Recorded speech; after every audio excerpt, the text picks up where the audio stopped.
I think my mother did exactly the right thing. I think it's absolutely extraordinary. The appointment had already been signed, the announcement had been prepared, and inside Buckingham Palace, senior courtiers believed Queen Camilla's elevation to head of the royal foundation was only hours away from becoming irreversible. Then Princess Anne entered the king's private office carrying a sealed council file. She placed it directly over Charles's signed decree and delivered an ultimatum that shattered the room's silence. Withdraw Camilla's appointment or face an unprecedented revolt from within his own family. Before we go deeper into what this really means for the royal family, make sure to subscribe so you don't miss a single update. Anne had read every line before confronting her brother. She paused halfway through the decree, removed her glasses, and sat in silence as the meaning settled over her. The Royal Foundation was not simply another charity. It carried much of the monarchy's modern public work, from youth programs and mental health campaigns to causes closely tied to William and Catherine. Whoever controlled it would help define the royal family's future voice. Charles saw something different. He believed the appointment would give Camilla a lasting purpose beyond ceremony and protect her place after decades of judgment. To him, naming the queen consort as head was loyalty made permanent. To Anne, it was personal devotion, reshaping an institution that did not belong to one marriage, one reign, or one private promise. The sealed council file changed everything. It contained documented minutes from a confidential foundation meeting, a formal record of who attended, what was discussed, and which decisions were approved. The trustees, responsible for legally overseeing the organization, had never voted to place Camilla in command. Several had not even been told that her ceremonial role had been expanded into full authority over senior appointments, charitable priorities, and royal representation. Charles reached for the file, but Anne kept her hand pressed across it. Her voice never rose. "You signed for your wife. You did not sign for the crown." The king stared at her, wounded and furious, yet she refused to soften the warning. William, Catherine, Edward, and several senior trustees were prepared to withdraw their active support if the appointment remained. Their departure would not look like a minor disagreement. It would expose a family revolt at the heart of the monarchy's public mission. Still, Charles said nothing. Anne then revealed the detail she had saved for last. Camilla's appointment had not merely bypassed consultation. Someone inside the palace had quietly changed the approval procedure itself. As the monarch looked down at his own signature, his sister prepared to explain who had altered the rules and why the battle now concerned the future control of the crown. For Charles, the appointment was an act of devotion. For Camilla, it was the recognition she believed had been delayed for decades. But for Anne, it represented something far more dangerous: the transfer of the monarchy's future into hands that had never been meant to control it. Behind three closed doors, three members of the royal family confronted the same document, and each saw a different threat, a different promise, and a different betrayal written into its carefully chosen words. Charles held the decree longer than necessary. He had convinced himself that naming his wife head of the royal foundation would finally separate her future from the scandals of her past. The organization was more than a charity. It was the structure through which senior royals supported public causes, shaped long-term campaigns, and connected the crown with younger generations. By placing Camilla above it, the king believed he was giving her dignity that could survive even after his reign ended. Camilla felt something close to relief. She sat alone in her morning room, with the appointment letter resting beside her, and quietly practiced the first lines of the speech she intended to deliver. The queen consort had spent years wondering whether the family would ever see her as more than the woman Charles had chosen. Now, she believed the answer had finally arrived. She was no longer being tolerated. She was being trusted. Anne saw the same paper and felt her anger harden. The Princess Royal had spent decades watching royal charities collapse whenever personal ambition became stronger than duty.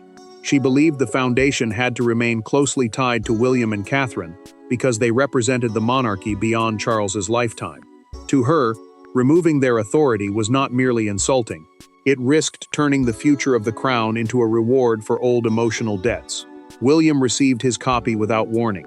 The prince walked around his desk twice before reading the final page again. A revised organizational chart, a document showing who held power and who answered to whom, placed Catherine beneath Camilla in the ceremonial order. His wife's years of work had been reduced to a lower position with one silent amendment. Charles called him before anyone else could.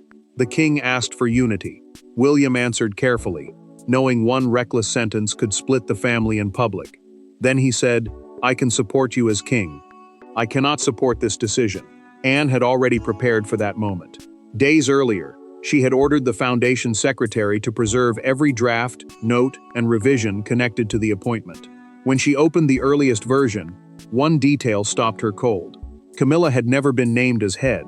Her title had appeared only after a single palace ceremony. One explosive evening, when she crossed a line Anne had warned her never to approach. Weeks before the confrontation in the king's office, the Royal Foundation held what should have been an ordinary reception at St. James's Palace. Yet one unscripted announcement transformed the evening into the point of no return. Camilla stepped before the trustees and spoke as though the foundation's leadership had already passed into her hands. Anne watched from only a few feet away. William said nothing. Catherine's expression tightened, and Charles, instead of correcting the moment, allowed the applause to continue. Camilla spoke with calm confidence. She told the room that she intended to personally guide the organization into its next chapter, even though no appointment had been confirmed. The Royal Foundation was the charity through which senior members of the family supported major public causes and shaped long-term campaigns. Control of it meant influence over money, staff, priorities, and the monarchy's public voice. Confusion moved through the trustees almost immediately. The approved program named William and Catherine as the principal royal representatives, meaning they were expected to lead the evening and speak for the organization. Camilla had been listed only as an honorary guest. Yet now she was describing projects the Princess of Wales had spent years developing, as though those efforts were already passing into different hands. Catherine remained composed, but the humiliation cut deeply. She stood beside the stage holding the speech she had prepared, then slowly folded the pages and placed them against her side. William noticed the movement. The prince did not interrupt, but his silence carried anger. He understood that correcting the queen consort publicly would create scandal, while saying nothing allowed the impression of a completed transfer to settle over the room. Anne watched Charles instead. The Princess Royal expected her brother to clarify the situation, but the king remained seated and allowed the applause to continue. Later, in a private corridor, she confronted him without aides present. She warned that his silence had created an expectation he might soon be forced to satisfy. Charles insisted that Camilla had improvised. He claimed she had spoken emotionally and gone beyond the approved wording. But Anne had already learned that palace communications staff had prepared a draft release describing a new era of leadership. The documented account proved someone had anticipated the announcement before the Queen ever approached the trustees. The truth became sharper when Anne examined the original proposal. Camilla had first been offered the role of ceremonial patron, a public supporter with no direct control. After the reception, the wording changed to executive head, giving her operational authority over the foundation. Anne later found Catherine gathering her abandoned speech pages alone. "I was invited to speak about the work," she said quietly. "I did not know I was attending its handover." That sentence ended Anne's restraint. What began as an unscripted speech would now lead to a private reckoning where titles offered no protection and Charles would be forced to hear every word. There were no cameras, no advisors, and no carefully arranged procession to keep them apart. In a private drawing room at Clarence House, Princess Anne stood opposite Queen Camilla, with the disputed appointment placed between them. One woman believed the role had finally been earned. The other believed it had been taken through pressure, presumption, and the king's emotional vulnerability. When Charles entered unexpectedly, he found neither woman willing to retreat, and the confrontation he had tried to prevent was already beyond his control. Anne had requested the meeting before the announcement could be made public. She wanted Camilla to step away voluntarily and spare the king a family rebellion that could damage his authority. The appointment was no longer a private favor. It would place the queen consort in operational control, meaning she could influence staff, programs, budgets, and the direction of the foundation itself. Camilla refused to surrender. She told the Princess Royal that Charles had every right to appoint someone he trusted, and that decades of charitable work had prepared her for the role. To her, the position was not theft, it was recognition. She had spent years standing beside the monarch while others questioned her place, and she would not now apologize for accepting his confidence. Anne's answer came without hesitation. Qualifications were not the real issue. She accused Camilla of allowing an honorary patronage, a symbolic role with no direct authority, to be quietly rewritten into executive leadership, while knowing William and Catherine had never agreed. The future king had built his public mission around that organization. The Princess of Wales had given years to its work. Their silence had been used as consent. Camilla's restraint cracked. She accused Anne of treating her like a permanent outsider, and claimed the princess would oppose any position that gave her influence beyond Charles' protection. Anne did not deny the old resentment between them, but she placed several unsigned resignation letters on the table. Foundation trustees had prepared them for the moment the appointment became official. Charles entered through the side door before either woman noticed him. The king heard Camilla admit that she knew the role had been upgraded from ceremonial patron to operational head. His expression changed at once. Charles set his walking cane against a chair. He asked his wife whether she had personally requested the change. Camilla hesitated. Anne did not move. She did not rescue her. The silence became the answer neither of them wanted spoken aloud. Still, Charles refused to reverse the decision. He said withdrawing it would humiliate the queen before the nation and make him appear powerless inside his own family. Anne stepped closer and delivered the warning that changed the battle completely. His signature, she said, could not override the Foundation's charter. Emotion had failed. Now she would use the rules and prove that even the king could not make an unlawful appointment stand. Charles was the sovereign, but the Royal Foundation was not his private possession. Its charter contained safeguards, voting requirements, and trustee protections designed to prevent any one member of the family from taking control alone. Anne knew those rules because she had spent decades defending royal institutions from personal pressure. As the king waited for the announcement to proceed, she entered the emergency meeting carrying the one document capable of stopping him, the Foundation Charter with 3 decisive clauses marked in red. Anne placed the charter before her brother and opened it without ceremony. The document was the Foundation's governing rulebook, setting out who could make decisions, how leadership changes had to be approved, and where royal authority ended. It required consultation with principal working royals and a formal vote by independent trustees before anyone could be given executive control. Charles had signed the appointment believing his role as patron gave him that power. It did not. Edward sat across from him in visible discomfort. Prince Edward hated the idea of opposing his brother, especially in front of senior advisors, but he could not ignore what was written before them. He reminded Charles that royal loyalty could not mean pretending procedures had been followed when they had not. The king looked wounded by the challenge, yet Edward did not withdraw it. William spoke next, and his anger was colder. The prince explained that the Foundation carried the work of his parents, his wife, and thousands of employees whose livelihoods depended on stable leadership. He would not allow the organization to become compensation for unresolved family pain. Charles heard the accusation clearly. His son believed the appointment had been driven by guilt, not judgment. Anne then produced the meeting minutes. The Princess Royal had obtained the documented record from the Foundation secretary, and it exposed the central deception. The trustee vote cited in the appointment papers had never taken place. Only an informal consultation had occurred, and 2 neutral responses had been recorded as approvals without permission. The room tightened further when Anne revealed the amendment. A senior palace secretary had changed the proposal after receiving a verbal instruction from Camilla's private office. The original honorary patronage had become executive leadership, with only a few altered lines. Charles read the paragraph once. Then he read it again. The king placed the file flat on the table and asked everyone to leave except Anne. His voice remained controlled, but his hands shook with contained anger. Edward rose slowly. William paused at the door, then left his father alone with the sister who had forced the truth into the open. Now Charles had to choose. He could protect Camilla from humiliation, or protect the crown from an appointment stained by manipulation.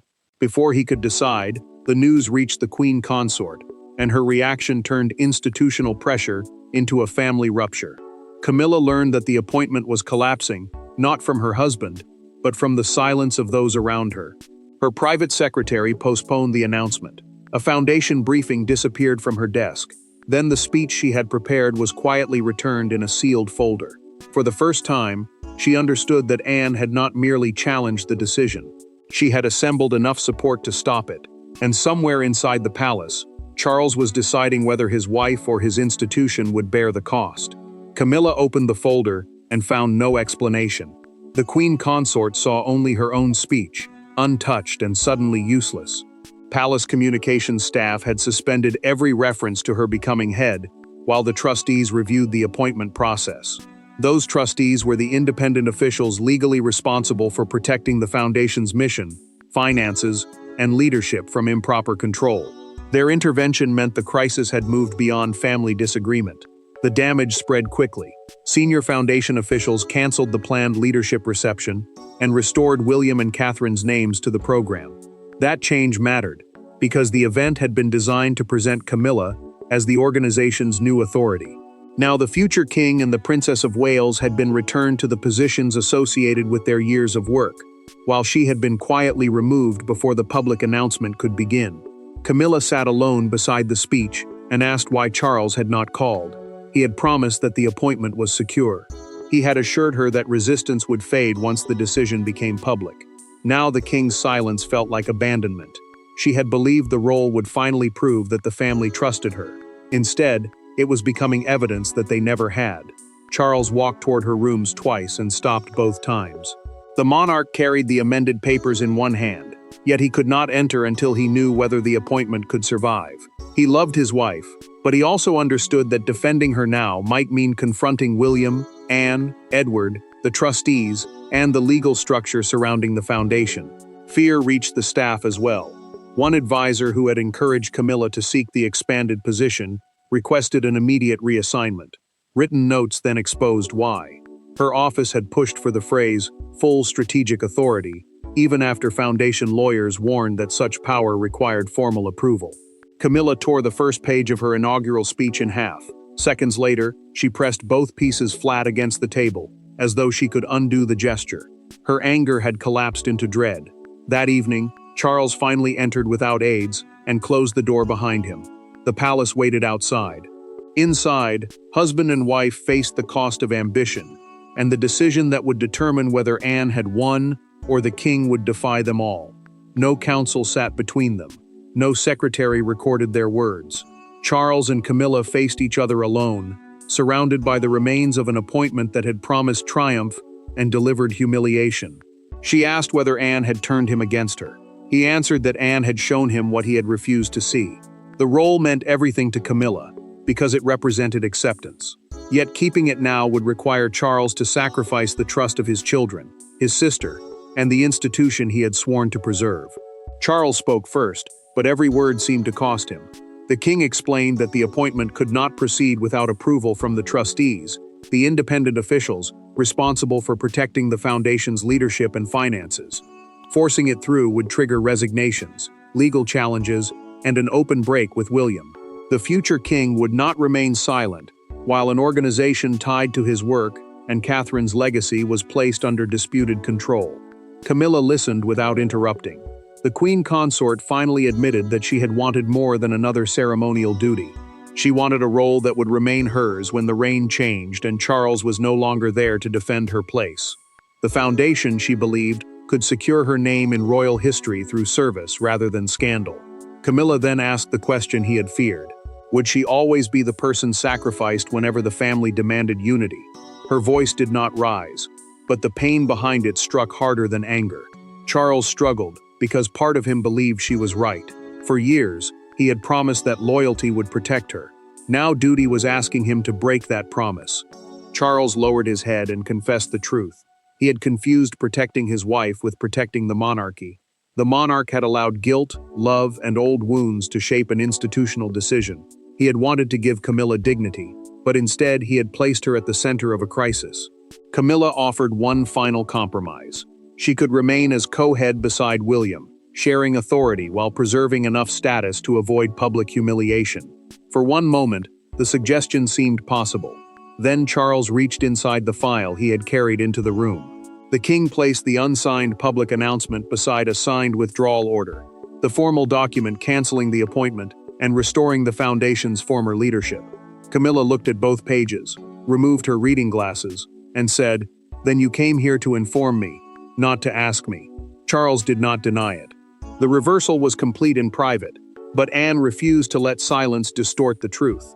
By morning, the appointment would vanish from palace plans, and the world would learn that the king had reversed his own decision after a revolt led by his sister. At 7 the next morning, a newspaper front page appeared beneath the words, "Anne stops Camilla takeover." The image showed the Princess Royal leaving Buckingham Palace with a dark folder beneath her arm, while the report declared that Charles had withdrawn his wife's appointment after an emergency family intervention. Within hours, broadcasters were debating royal authority, foundation independence, and Camilla's future.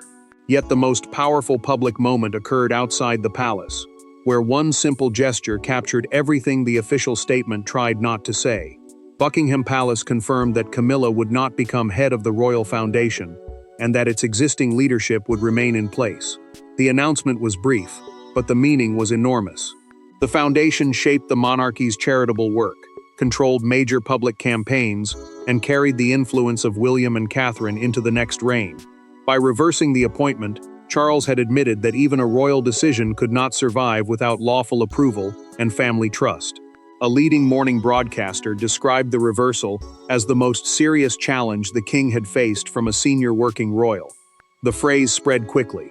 Anne was presented as the sister who had forced the monarch to retreat, but the Princess Royal rejected that image in private. She had not acted to seize power or humiliate Camilla. She believed she had defended procedure before personal loyalty could damage the crown. Camilla faced the cameras hours later at a scheduled engagement. The Queen Consort maintained her composure while journalists called out questions about whether her influence had been reduced. She did not answer. Her silence protected Charles, but it also revealed the depth of the wound. A role meant to prove her acceptance had instead become another public test of whether she truly belonged. The country divided almost immediately. Some commentators praised Anne for protecting the foundation from private ambition. Others argued that Camilla had once again been denied dignity after years of service beside the king. Sympathy and suspicion collided, turning one appointment into a national debate about loyalty, authority, and the limits of royal power. Outside Buckingham Palace, a small crowd gathered as copies of the front page were displayed across the road. When Anne's car passed, an elderly woman lowered her newspaper and gave the princess a silent salute. Anne noticed. She did not wave. She closed her eyes for a moment, understanding that a private family confrontation had become a public verdict. The gesture offered vindication, but it brought no joy. That night, Charles summoned his sister once more. He was not calling her back to fight the reversal. He wanted to decide what the monarchy must now say about loyalty, limits, and the future. The country had judged the crisis. Now brother and sister had to decide whether it would end in bitterness or restore the bond beneath the crown. The final meeting took place in the same office where Anne had first covered Charles's decree with the sealed council file. This time, there were no contested papers between them. The appointment had been withdrawn. The foundation had returned to its former leadership. Camilla's office had accepted a ceremonial patronage with no executive authority. Yet victory brought Anne no satisfaction, and reversal brought Charles no relief. They had preserved the institution, but both understood that the decision had permanently altered the family surrounding it. Charles stood beside the desk without speaking. The king had approved a final settlement allowing Camilla to support selected foundation projects in an honorary role, meaning she could represent causes publicly without controlling staff, budgets, or strategy. Real authority would remain with the independent trustees William and Catherine. The decision protected continuity, because the future king and the Princess of Wales had already built years of public trust around the organization's work. Anne listened as her brother explained the reforms that would follow. Every future leadership change would require written trustee consent, legal review, and consultation with principal working royals. Those rules mattered because they prevented personal loyalty from replacing proper oversight. Charles understood now that a royal signature could inspire respect, but it could not erase responsibility. Charles then faced his sister with the anger he had held back for days. He told the Princess Royal that she had placed him in an impossible position. Anne answered without triumph. The position became impossible, she said, the moment family affection was allowed to replace sound judgment. Anne finally explained what had driven her. She had not acted to defeat Camilla or embarrass the monarch. She had acted because George, Charlotte, Louis, and every generation after them would inherit the consequences of each shortcut taken during Charles's reign. Protecting the crown meant protecting them from decisions shaped by guilt. Charles lowered his eyes and accepted the truth. The king admitted that the appointment had been wrong. He thanked his sister for stopping it and refused to let palace staff or Camilla carry the full blame. The decision had been his. So was the failure. Camilla reached her own painful conclusion. The queen consort understood that authority gained through pressure would never have given her the acceptance she wanted. She withdrew from foundation strategy and returned to causes already linked to her service. Charles retrieved the original decree, folded it once, and placed it inside a private archive box, a secure record kept for decisions the palace never intended to repeat. Anne closed the lid. "You protected what I nearly made personal," he said. The appointment was reversed. The foundation was protected, and the palace survived. Anne had not weakened the monarchy. She had proved that love may support a sovereign, but only accountability can protect a crown. Thanks for watching. Please don't forget to like and subscribe, and we will see you in next one.